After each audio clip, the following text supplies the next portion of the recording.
Over the last few years, I have watched something alarming happen. There has been rapid migration from Africa, and Kenya in particular. But what's even shocking is who is leaving. In my opinion, not the desperate, not the unemployed. I am talking about successful people, the medical doctors, academic doctors, professionals, civil servants, businessmen and women, successful agribusiness people, and the list goes on. These are people who are already doing well in Kenya. And to get to America, they do everything. They dispose of beautiful homes at throwaway prices. In the name of, I will recover them when I get to America. Some sell very prime lands and plots and properties worth millions, again at throwaway prices. Now, here is the reality. They come here using the B1, B2 tourist or visit visas, the student visas, J1 exchange visas, what we commonly refer to as non-immigrant visas. So when they get here, they convert their status to refugee, or students complete their school, go on to complete their STEM, and then start the long journey to get migrant status like work permits, green cards, or sometimes citizenship. This journey, friends, may be indefinite. So time passes by, age goes on, sickness and depression sets in, pressure from home, desperation, and in unfortunate circumstances, eventual death. Ladies and gentlemen, my name is Pascal Aquila, and welcome to our episode 4. Let's talk like adults. There's a story many of us will never say out loud. And that's because it is embarrassing, it is painful, and because some people will judge us. But if you are a Kenyan thinking of coming to America to chase papers, I need you to hear this with a sober mind. Papers can cost you your youth. They can cost you your peace. And sometimes papers can cost you your entire life, because the suffering becomes too heavy to carry alone. This is not a video to shame anyone. This is a video to wake someone up before they waste years the way some have done before. Most people don't come here planning to lose themselves. That's the truth. You come with a plan. And in most circumstances, people say, I will stay just a few years, get my papers, then I will build my life. But what happens is different. America has a way of turning your main mission into your only mission. You forget the core business that brought you, like building skills, building savings, building relationships, building community, building a family, and building a future for yourself and your family. And your entire life becomes a waiting room. So from what I have observed and seen, you keep on waiting for a lawyer, waiting for a status update, waiting for a decision, waiting for next year. And while you wait, and while you're in that waiting room, my friends, years disappear. So let's be honest. Some people chase papers in ways that slowly destroy them. Not everyone, but enough for us to talk about it. Some people get into relationships they don't even believe in. Some tolerate disrespect, control, and emotional abuse because someone is holding their future in their hands. Some people go quiet because if you admit the truth, you will look weak, especially the men. And then pressure doesn't end, it multiplies. Because back home, people assume if you are in America, you are good, you are successful.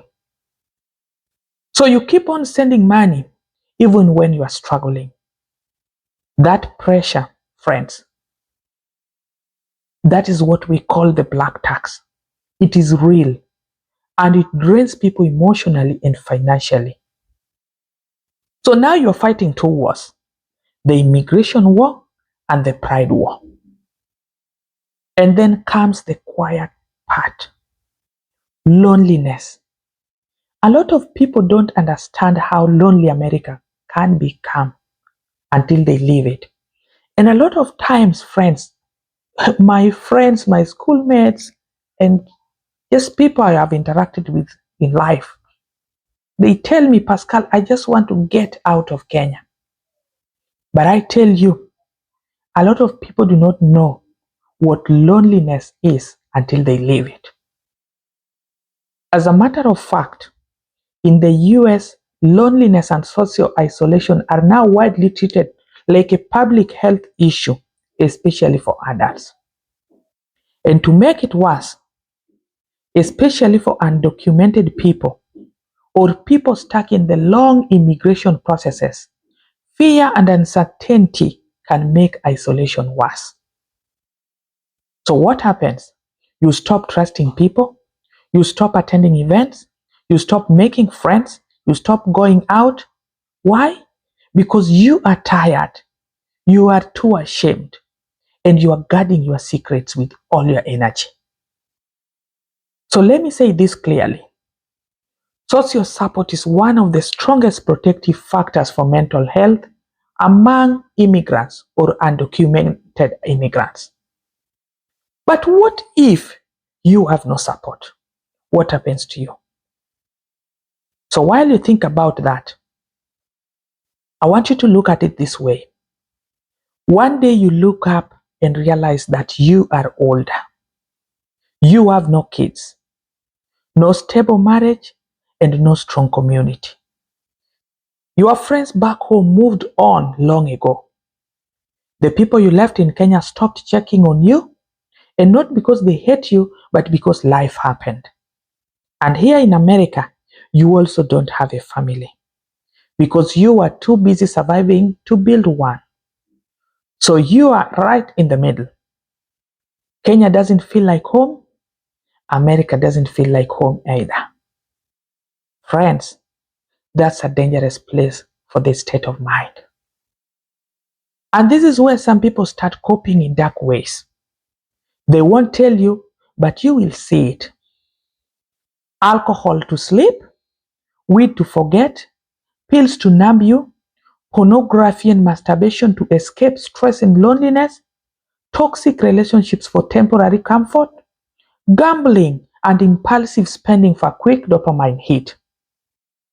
Friends, this isn't because immigrants are bad or relocating is bad, but it's because people under chronic stress will find a way to cope. And while research often shows first-generation immigrants can have lower substance use disorder rates than the US-born groups overall, the risks still exist, especially as stress and time in the US increase for some people. So here's the scary part. It is not just addiction.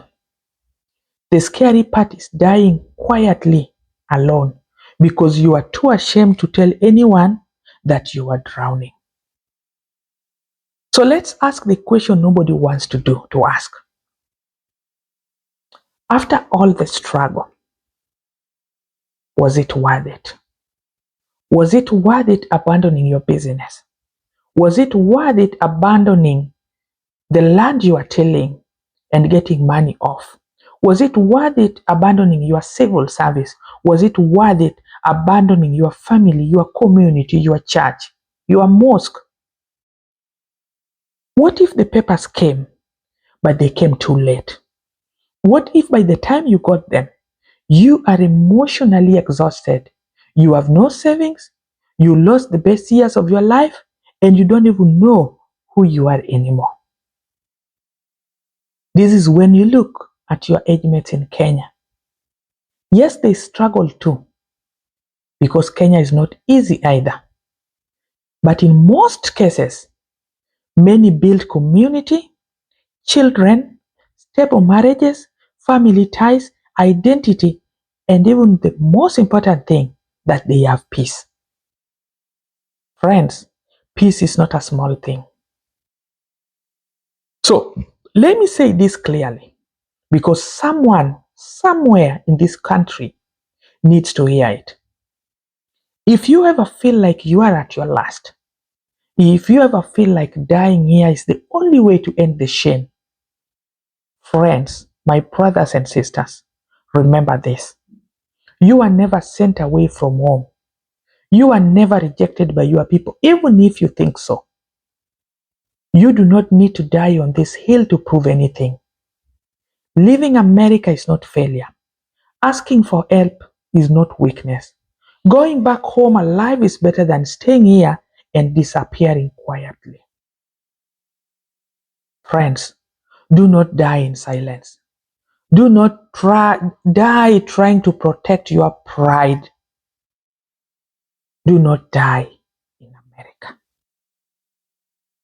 Well, friends, thank you for watching. Thank you for listening, especially if this was uncomfortable.